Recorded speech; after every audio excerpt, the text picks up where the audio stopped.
यंत्र की यथार्थता की सीमा क्या होती है, लिमिट ऑफ एक्यूरेसी क्या होती है। देखिए, किसी मापन यंत्र से जितना न्यूनतम आप सही माप सकते हैं वही उसकी लिमिट ऑफ एक्यूरेसी कहलाती है।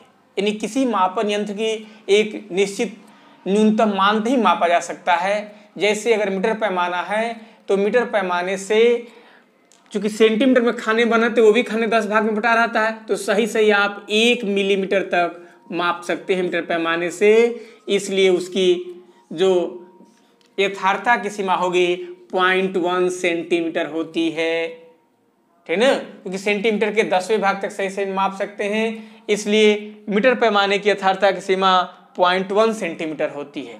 उससे भी एक छोटा होता है वर्नियर कैलिपर्स होता है। वर्नियर कैलिपर्स की ऐसी व्यवस्था होती है कि उसमें 0.01 सेंटीमीटर तक सही मापा जा सकता है। सेंटीमीटर पर में लिखे, मिलीमीटर में 0.1 mm होगा।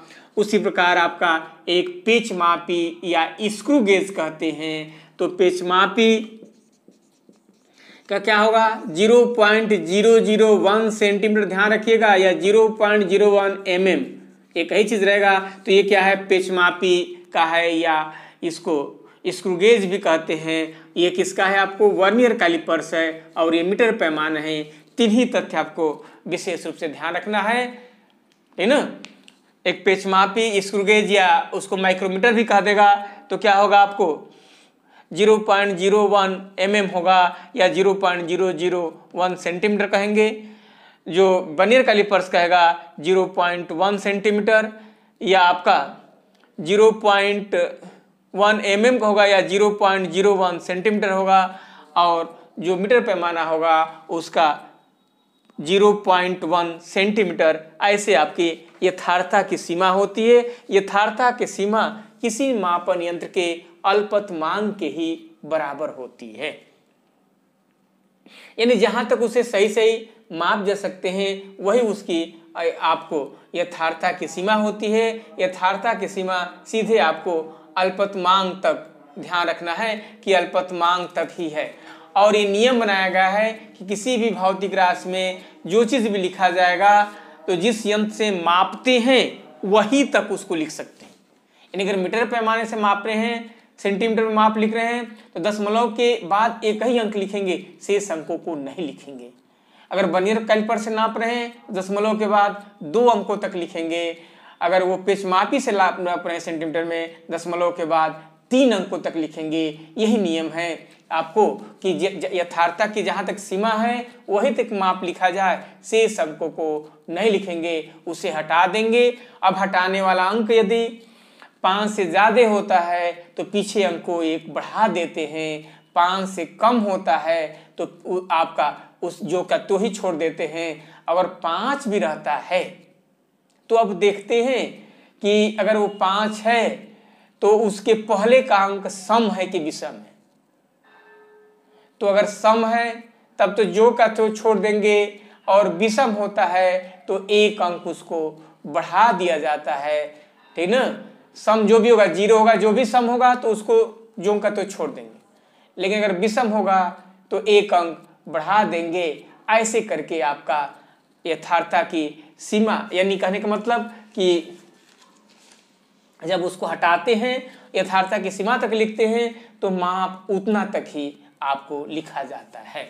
तो मीटर पैमाने से लिखेंगे तो दशमलव के बाद 1 अंक लिखेंगे सेंटीमीटर में, वर्नियर कैलिपर से दशमलव के बाद 2 अंक लिखेंगे, और अगर पेच मापी या स्क्रू गेज से नापेंगे दशमलव के बाद 3 अंक तक लिखेंगे। अब ये वर्नियर कैलिपर्स, वास्तव में वर्नियर कैलिपर्स में आपका अब इसलिए समझाना पड़ा है कि एक सामान्य पैमाना होता है जैसे सेंटीमीटर में, वैसे ही स्केल बना रहता है। इसमें आपका ये खाना जहाँ से स्टार्ट होगा वो 0 लिखा रहेगा, इसके बाद वो फिर मिलीमीटर में अंकित रहेंगे। एक आपका 5वां खाना, फिर आपको ऐसे करके फिर यहाँ 1 लिखा रहेगा, यानी सेंटीमीटर में पैमाने रहते हैं ऐसे करके। और एक दूसरा भी पैमाना साथ साथ रहता है जो इस पर घूमता है, इसके साथ साथ आगे पीछे वो आपको पेज द्वारा इस पर घूम सकता है, लेकिन इसके जो खाने होते हैं ऐसे सेट रहते हैं कि इसके 10 खाने इसके 9 खाने के ही बराबर हो, यानी खाने कुछ छोटे होते हैं। तो इस प्रकार वर्नियर का 10 खाना मुख्य पैमाने के 9 खाने के बराबर होगा। तो खानों में अंतर कितने का हुआ? 1 का हुआ। अब आपको यानी अब देखेंगे कि चूंकि वर्नियर के 10 खाने आपका मुख्य पैमाने के 9 खाने के ही बराबर है, तो एक खाने की लंबाई कितनी हो गई? 10 खाने की लंबाई तो आपको 9 mm हो जाएगी, क्योंकि एक खाना 1 mm के बराबर होता है, इसलिए एक खाने की लंबाई 0.9 mm हो जाएगी। और मुख्य पैमाने के खाने की लंबाई कितनी थी? 1 mm थी, घटा दी तो कितना बोला? 0.1 mm। तो जो अंतर होता है इसी को अल्पतमांक कहते हैं। यानी लिस्ट काउंट जो होता है, किसी वर्नियर पैमाने का लिस्ट काउंट माने कि उसके मुख्य पैमाने पर एक खाने की लंबाई और माइनस वर्नियर के एक खाने की लंबाई, दोनों के अंतर को ही अल्पतमांक कहते हैं। इसके खाने की लंबाई प्रायः 1 मिलीमीटर होती है और इसके खाने की लंबाई चूंकि 10 खाने में रहेगा तो 0.9 mm हो जाएगी। अंतर क्या होगा? 0.1 mm की होती है। तो इस तरह से यही अंतर जो होता है लिस्ट काउंट होता है। लेकिन आप देख रहे हैं कि इसको 1/10 यानी क्या लिख सकते हैं? मुख्य पैमाने के खाने की लंबाई और बटे वर्नियर पर बने कुल खानों की संख्या, ऐसे भी लिखा जा सकता है। तो मेन तो यही सूत्र है कि मुख्य पैमाने के खाने की लंबाई माइनस वर्नियर पैमाने के खानों की लंबाई। लेकिन उसको उस रूप में भी लिख सकते हैं कि मुख्य पैमाने के एक खाने का मान यानी लंबाई कहिए और बटे वर्नियर पर बने कुल खानों की संख्या। अभी समझाए कि उसी प्रकार जैसे 1/10 आ गया था, तो मुख्य पैमाने पर एक खाने की लंबाई और बटे वर्नियर बने कुल खानों की संख्या से ही लिस्ट काउंट निकाला जाता है, अल्पतमांक निकाला जाता है। अब अल्पतमांक अगर ज्ञात हो जाए, जैसे कहेगा कि मुख्य पैमाने के आपको 49 खाने वर्नियर के 50 खाने के बराबर है, तो जितना कहेगा, अगर 49 50 के कराए, इसके मतलब कि 50 से भाग देना है, 49 से कोई मतलब है। वर्नियर मुख्य पैमाने के 19 खाने वर्नियर के 20 खाने के बराबर है, इसके मतलब कि 20 से भाग देना है। अगर कहेगा कि वर्नियर के प्राय 50 और 20 10 ही विशेष तरह से कहता है, इससे अधिक नहीं कहता है। 10 अगर 9 खाने से कहेगा तो 10 से भाग देना होगा। तो ऐसे करके आपका अब मुख्य पैमाने भी ध्यान देना है कि वो किस में कह रहा है। कभी कभी कह देता है कि मुख्य पैमाने पर 1 सेंटीमीटर 20 भागों में बटा हुआ है, इसके मतलब कि एक भाग की लंबाई 1/20 स्वयं हो जाएगी। कहेगा कि 1 सेंटीमीटर 20 भागों में बटा है, तो हमें एक मुख्य पैमाने के एक खानों का मान लेना है, तो 1/20 करेंगे तब नहीं खाने का मान आएगा। तो एक खाने का मान अगर उस पर 50 खाने अंकित हो तो फिर बटा में 50 करना होगा, तो 1 में आपका 20 × 50 हो जाएगा। यानी इस तरह से आपका मान प्राप्त होगा और तब आप उसका अल्पतमांक निकालेंगे। ये मान सेंटीमीटर में आएगा। तो जैसे आपको कह दे, कभी कभी ऐसी बात आती है कि 1 सेंटीमीटर 20 खानों में बटा हुआ है, तो 1/20 करेंगे और बटा में जितने खाने दिया गया होगा नीचे वर्नियर पर, उतने खानों से ही भाग देंगे, तो आपको यहाँ से आपका उसका लिस्ट काउंट आपको प्राप्त होगा। तो ऐसे करके उसका अल्पतमांक निकालते। लेकिन समांतर से ध्यान रखना है, ये बेसिक कभी कभी की बात आ गई, नहीं तो आपको मुख्य पैमाने के खाने की लंबाई प्राय 1 मिलीमीटर होती है और वर्नियर पर कुल खाने 10 होते हैं, इसलिए अल्पतमांक 0.1 आपको 0.1 मिलीमीटर में होगा या 0.01 सेंटीमीटर में हो जाएगा। समान सी बात है। अन्यथा अगर दूसरा मान देगा तो निकालना ही पड़ेगा। यानी अगर 20 19 के खाने कहेगा तो आप तो 20 से भाग देंगे। अब एक खाने की लंबाई भी देखना होगा कि एक खाने की लंबाई हो, तो ये सूत्र होता है आपका मुख्य खाने की लंबाई बटा बर्नियर में बने कुल खानों की संख्या। यहाँ से अल्पतमांक निकालते हैं। और एक चीज आपको पाठ भी ध्यान करना है कि बर्नियर से मापेंगे तो पाठ कैसे निकालेंगे। तो कहेगा कि जब वस्तु को जबड़ों के बीच बर्नियर का रखा जा रहा है तो उसका पाठ 2.3 से आगे है, या 2.3 और 2.4 के बीच में। तो जिसके बीच में होगा तो उसका जो पहला खाना का जैसे 2.3 और 2.4 के बीच में, तो 2.3 ही क्या होगा, उसके मुख्य पैमाने का पाठ हो जाएगा। तो मुख्य पैमाने का पाठ नोट करेंगे और आगे लिखेगा कि बर्नियर का 9वां खाना मिल रहा है, 8वां खाना मिल रहा है, 10वां खाना मिल रहा है, तो वर्नियर का उसको मिलान चिन्ह का ये मिल रहा है तो मिलान चिन्ह कर दे। और इसमें लीस्ट काउंट जो अल्पतमांक निकालेंगे उससे गुणा करेंगे, तो ये बर्नियर का पाठ होगा और ये मुख्य पैमाने का पाठ होगा। और कभी कभी त्रुटि भी होती है, तो त्रुटि भी को ध्यान रखना है। अगर चिन्ह में दिया है तो चिन्ह ऋण माने 2 खाने त्रुटि है तब उसमें भी लिस्ट काउंट से गुणा करना होता है। और अगर चिन्ह में नहीं ऐसे दिया रहेगा तो त्रुटि भी क्या करते हैं, ध्यान रखना होगा कि चिन्ह सहित घटाते हैं। यानी अगर माइनस होगा, चिन्ह सहित घटाना है, ध्यान रखना है चिन्ह सहित घटाना है, चिन्ह लिख दिए यहाँ। तो अगर प्लस होगा तो घट जाएगा और माइनस होगा तो क्या होगा, जुट जाएगा। तो ध्यान रखना है कि यह आपका जो उसका लिस्ट काउंट है माने उसका जो त्रुटि है वो धनात्मक है कि ऋणात्मक है। तो इस तरह से पाठ करते मुख्य पैमाने के पाठ प्लस बर्नियर का मिलान चिन्ह गुणे अल्पतमांक, यानी बर्नियर का पाठ होता है, और प्लस माइनस कर दीजिए चिन्ह सहित त्रुटि।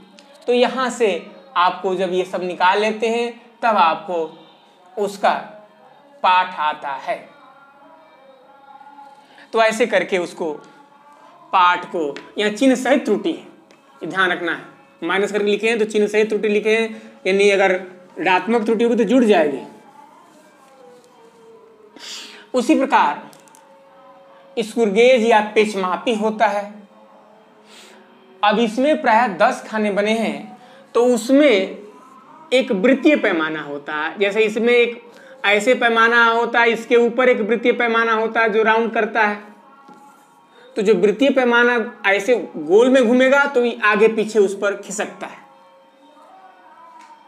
इसलिए पूरा एक पैमाना जब पूरा एक चक्कर घूम जाता है तो एक चूड़ी वो आगे बढ़ता है। तो इसमें चूड़ी के रूप में भी इसको चूड़ी अंतराल भी कह सकते हैं, या वो मुख्य पैमाने के खाने की लंबाई जिसको विशेष तरह से चूड़ी अंतराल कह देते हैं, तो उसको पेच का चूड़ी अंतराल कह देते हैं। तो आपको पेचमापी का जब अल्पतमांक कहा जाता है तो ये इसको चूड़ी अंतराल और बटे, अब इसको वृत्तीय पैमाने कह देते हैं। वृत्तीय पैमाने पर बने खानों की संख्या, इसके आधार पर निकालते हैं पेचमापी का अल्पतमांक क्या होगा, चूड़ी अंतराल बटा में वृत्तीय पैमाने पर बने खानों की संख्या, इसके आधार पर निकाली जाती है। अब वृत्तीय पैमाने पर दिया रहेगा 49 खाने 50 खाने ऐसे करके, तो जो अधिक मान देगा उसी को नीचे लिखना है। तो चूड़ी अंतराल बटा में वृत्तीय पैमाने बने कुल खानों की संख्या के आधार पर उसका अल्पतमांक, जिसको लिस्ट काउंट भी कहते हैं, इसके आधार पर आपको निकाल देगा होगा। और जब अल्पतमांक निकल जाएगा तो इसमें भी वही होता है कि मुख्य पैमाने का पाठ, यानी मुख्य पैमाने में कितना अंक प्राप्त हो रहा है, प्लस वृत्तीय पैमाने का मिलान चिन्ह कि कौन सा खान मिल रहा है, और इसमें भी लिस्ट काउंट, और प्लस यानी माइनस करिए चिन्ह सहित त्रुटि। तो ऐसे कर देते हैं तो इसके अभी भी आपको पेचमापी के भी जो पाठ होता है वो आपको ज्ञात होता है। अभ्यास हम लोग इस पर करेंगे तो इस तरह से आपको प्राप्त होगा। तो अल्पतमांक, तो जैसे आपको जितने खाने मुख्य पैमाने के एक भाग की लंबाई या पेचमापी में कहेगा तो उसको पेचमापी का चूड़ी अंतराल कहते हैं। चूड़ी अंतराल का मतलब कि पूरा एक चक्कर घुमाने में जितना वो आगे पीछे बढ़ता है वो दिया रहेगा चूड़ी अंतराल के रूप में, या मुख्य पैमाने के एक भाग का मान देगा तो उसको लिख देंगे, वही चूड़ी अंतराल होता है। और बटा में जो वृत्तीय पैमाने हैं या उस पर कुल खानों की संख्या होगी उसे भाग देते हैं। कभी कभी कहेगा कि वो वृत्तीय पैमाने घुमाया जा रहा है और वो आगे नहीं बढ़ रहा है, यानी चूड़ी उसकी स्लिप कर गई है, तो उसी को परीक्षट त्रुटि कहते हैं, रैचेट एरर कहा जाता है। यानी परीक्षट त्रुटि, यानी पेज को तो घुमाया जाता है लेकिन पेज जब आगे नहीं बढ़ता है तब वो त्रुटि को परीक्षट त्रुटि कहलाती है। इस चीज को भी ध्यान रखना है, ठीक ना। और ध्यान रखना हो कि पेज का जब पूरा एक चक्कर घुमाया जाएगा तो उसकी नोक जितने आगे पीछे घूमेगी वही क्या होता है, पेज का चूड़ी अंतराल होता है। माने एक चक्कर घुमाने में, अब 3 चक्कर घुमाने में अगर 3 मिलीमीटर बढ़ रही है, इसके मतलब एक चक्कर घुमाने में 1 मिलीमीटर बढ़ेगी तो उसका चूड़ी अंतराल 1 मिलीमीटर होगा। तो जितना एक चक्कर घुमाने में जितनी आपको घूमेगी वही उसका चूड़ी अंतराल होगा, ठीक ना। तो इस प्रकार चूड़ी अंतराल ज्ञात कर लेंगे और इसके बाद चूड़ी अंतराल बटा पेज में बने कुल खानों की संख्या से भाग देंगे तो अल्पतमांक निकल जाता है। अब एक चीज बता रहे थे त्रुटि के विषय में, तो त्रुटि क्योंकि चिन्ह से त्रुटि को भी लिखना है तो त्रुटि को ध्यान रखना है। वर्नियर में जब दोनों जबड़ों को मिला जाए, इसमें एक मुख्य पैमाने होता है जो ऐसे स्केल पर बना रहता है और उसके साथ में एक आपको दूसरा ऐसे करके जबड़ा होता है और उसी पर आपको दूसरा पैमाना लगा रहता है जिसको वर्नियर पैमाने कहते हैं। तो इन दो जबड़ों के बीच ही वस्तु को रखा जाता है और एक पीछे से एक पत्ती लगी रहती है, उस पत्ती के द्वारा आपको किसी वस्तु की गहराई ज्ञात करते हैं। तो ये भी अगर पूछ दिया जाए कि वर्नियर में जो पत्ती लगी रहती है उसके द्वारा क्या करते हैं, तो उसके माध्यम से किसी वस्तु की गहराई मापी जाती है और इनके बीच जो होता है किसी गोल वस्तु का व्यास होगा तो व्यास की मापेंगे, या छोटी वस्तु की लंबाई भी इससे मापी जा सकती है। तो जब दोनों जबड़ों को मिलाया जाए और उस समय वर्नियर का शून्य, यानी दोनों जबड़ों को मिलाने पर वर्नियर का शून्य और मुख्य पैमाने का शून्य दोनों एक सीधे में हो जाए तो उसमें कोई त्रुटि नहीं है, तब उसमें कोई त्रुटि नहीं होगी। और अगर वर्नियर का शून्य दाईं तरफ समझ रहे हैं ना, यानी इधर रह जाए, दाईं तरफ रह जाए, आगे की तरफ रह जाए तो क्या हो जाए, वह त्रुटि धनात्मक हो जाती है। दाईं तरफ रह जाता है, दाईं तरफ अक्सर दिया रहता है, और अगर बाईं तरफ रह जाएगा तो त्रुटि क्या होगी, आपको ऋणात्मक होगी। तो बाईं तरफ मतलब कि शून्य से इधर आ जाए, यानी मुख्य का पैमाने का शून्य है तो वर्नियर का शून्य इधर आ जाएगा तो त्रुटि ऋणात्मक हो जाएगी, या दाहिनी तरफ रह जाएगा तो त्रुटि क्या होगी, आपको धनात्मक होगी। तो ऐसे करके आपको यानी कुल मिलाकर के ये भी समझना है कि वर्नियर पर अगर 10 खाने बने हैं और अगर 7वां 8वां खाना कह रहा है कि शून्य से मिल रहा है, इसके मतलब कि निश्चित रूप से क्या हो रहा है, आधे से अधिक कर रहा है। इसके मतलब त्रुटि क्या है, वो आपका उसे विशेष तरह से लिखा रहता है उस पर कि कौन वर्नियर पैमाने का कौन से चिन्ह मुख्य पैमाने के ठीक शून्य के आपका किस चिन्ह के सामने है, यानी और इसके बाद वर्नियर का पैमाने का शून्यांक बाईं तरफ रह रहा है कि दाईं तरफ। अगर दाहिनी तरफ रह रहा है शून्यांक तो त्रुटि धनात्मक होगी। अब जो चिन्ह मिलेगा उसमें अल्पतमांक से गुणा कर देंगे तो क्या हो जाएगा, उसकी धनात्मक त्रुटि ज्ञात हो जाएगी। और अगर बाईं तरफ रह जाता है तो त्रुटि ऋणात्मक होती है। अब जो चिन्ह मिलता है उसको पहले इसमें भी ध्यान रखना है कि इसमें जो चिन्ह मिलेगा तो जो अधिकतम चिन्ह होगा उसमें से घटा देंगे और घटा करके तब अल्पतमांक से गुणा करके और माइनस साइन के साथ लिखते हैं ऋणात्मक त्रुटि को।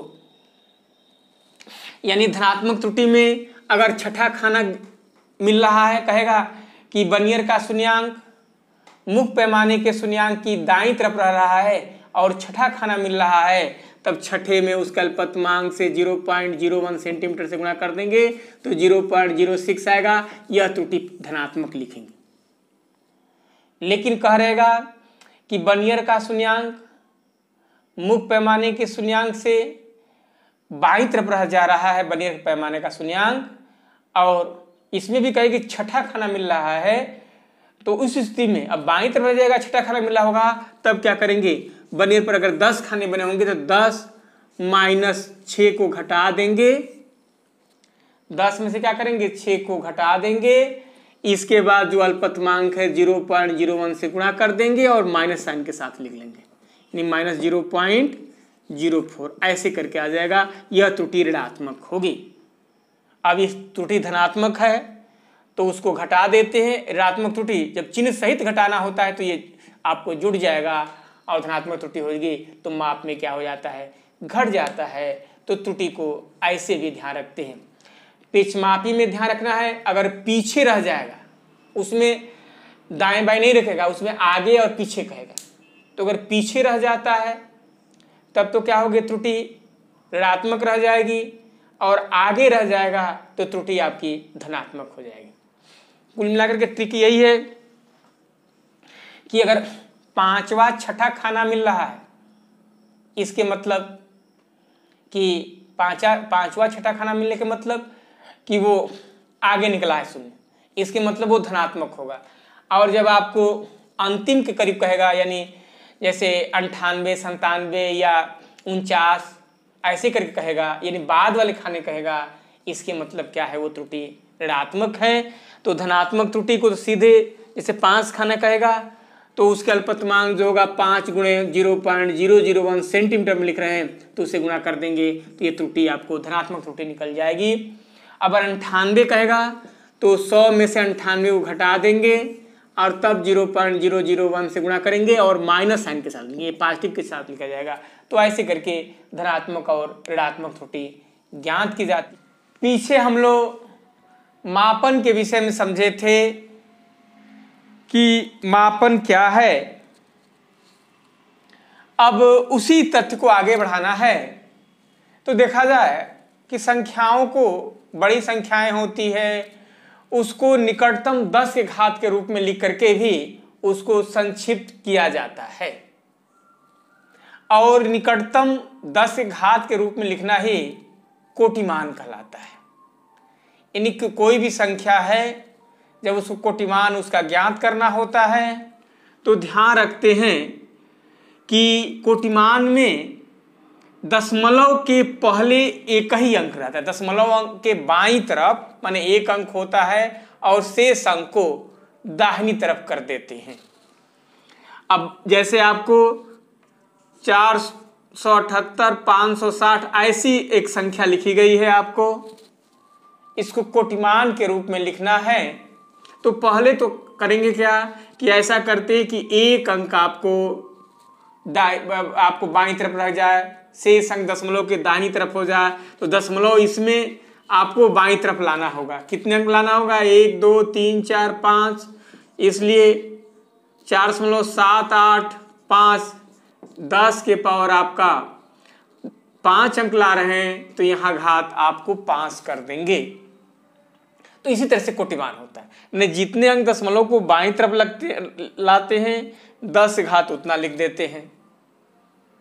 और अगर कभी कभी दाहिनी तरफ भी लाना हो जाता है 0.0000768 होगा, और इसमें आपको दाईं तरफ लाना होगा तो 1 2 3 4 5 अंक दाईं तरफ लाना होगा, तो इसमें भी 7.68 गुणे 10 के पावर अब -5 होगा। इन दशमलव को अब जब दाहिनी तरफ ले जाना पड़ता है तो घात माइनस के रूप में लिखते हैं, और जब बाईं तरफ ले जाना होता है तो घात को प्लस के रूप में लिख देते हैं। तो ऐसे पहले लिख लेते हैं कोटिमान के समय। अब देखते हैं कि करणी में 10 का मान होता है 3.162, यानी 3.16 से थोड़ा सा ज्यादा होता है, 3.6 से बड़ा और 3.17 से छोटा होता है। इस कारण से जब दाहिनी तरफ आप या बाईं तरफ करके दशमलव के एक ही अंक आप बाईं तरफ रखते हैं, इससे तुलना करना होता है। अब यह मान अगर 3.16 या उससे कम हुआ तब तो जो घात आया है यही क्या होगा, उसका कोटिमान हो जाएगा। लेकिन मान अगर 3.16 से ज्यादा है, यानी 3.17 हो या कोई भी हो, उसके बाद 3.16 से बड़ा कोई भी मान हो, तो उस स्थिति में घात को 1 बढ़ा देते हैं। यानी ये 5 है तो क्या हो जाएगा आपका 6 हो जाएगा। इस स्थिति में इसे कोटिमान पूछ जाएगा। तो कोटिमान की स्थिति में 2 स्टेप रखे। पहला, उसको 10 के घात के रूप में लिखना पड़ता है अगर लिखा नहीं गया है तो, और ऐसा लिखते हैं कि दशमलव के बाईं तरफ एक ही अंक हो, और ऐसे करने के लिए दशमलव को अगर बाईं तरफ लाना होगा तो 10 घात उतने अंक लिख देंगे, और अगर दाहिनी तरफ भी लाना पड़े, जैसे इसमें दाहिनी तरफ ला जाना है तो 10 घात माइनस उतना करके अंक लिख देते हैं। और इसके बाद आपको अब देखते हैं कि ये मान लिखा गया है, यह मान 3.16 या उससे छोटा होगा, माने 3.16 तक होगा, समझिए कि तब तो क्या करेंगे, इस घात में कोई परिवर्तन नहीं करेंगे, जो का तो छोड़ देंगे।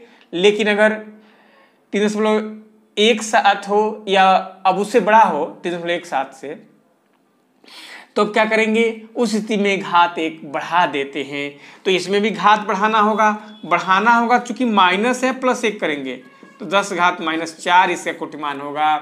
तो अगर माइनस घात होगा 1 बढ़ाएंगे तो घात 1 कम हो जाएगी माइनस के रूप में, और यहाँ पर क्या होती है 1 बढ़ जाएगी। तो यही चीज आपका कोटिमान होता है। तो कोटिमान तथ्य को भी ध्यान रखना है। यानी ध्यान रखने के मतलब कि सबसे पहले तो दशमलव के रूप में लिखते हैं, और दशमलव के रूप में लिखने के बाद ये ऐसा करते हैं कि दशमलव के पहले एक बाईं तरफ अंक हो जाए और उसका मान 3.16 तक रहेगा तो घात में कोई परिवर्तन नहीं करेंगे, और 3.16 से ज्यादा होगा तो घात 1 बढ़ा देते हैं, और उसके बाद उसका कोटिमान आपको ज्ञात कर लेते हैं।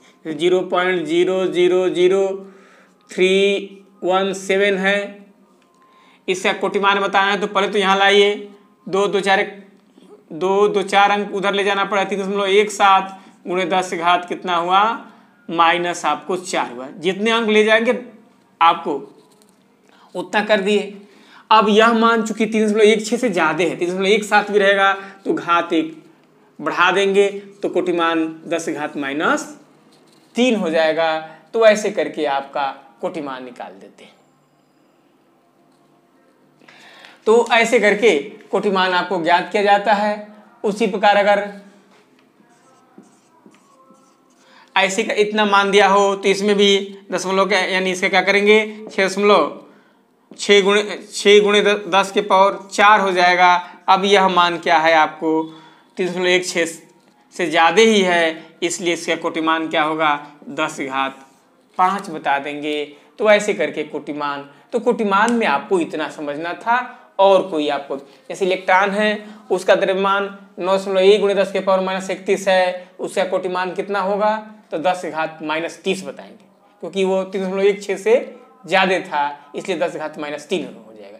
चंद्रमा से पृथ्वी की दूरी 3.84 गुणे 10 के घात 5 किलोमीटर दिया गया है, उसे कोटिमान कितना होगा तो 10 घात 6 किलोमीटर हो जाएगा कोटिमान। यानी निकटतम 10 घात के रूप में लिखना ही कोटिमान।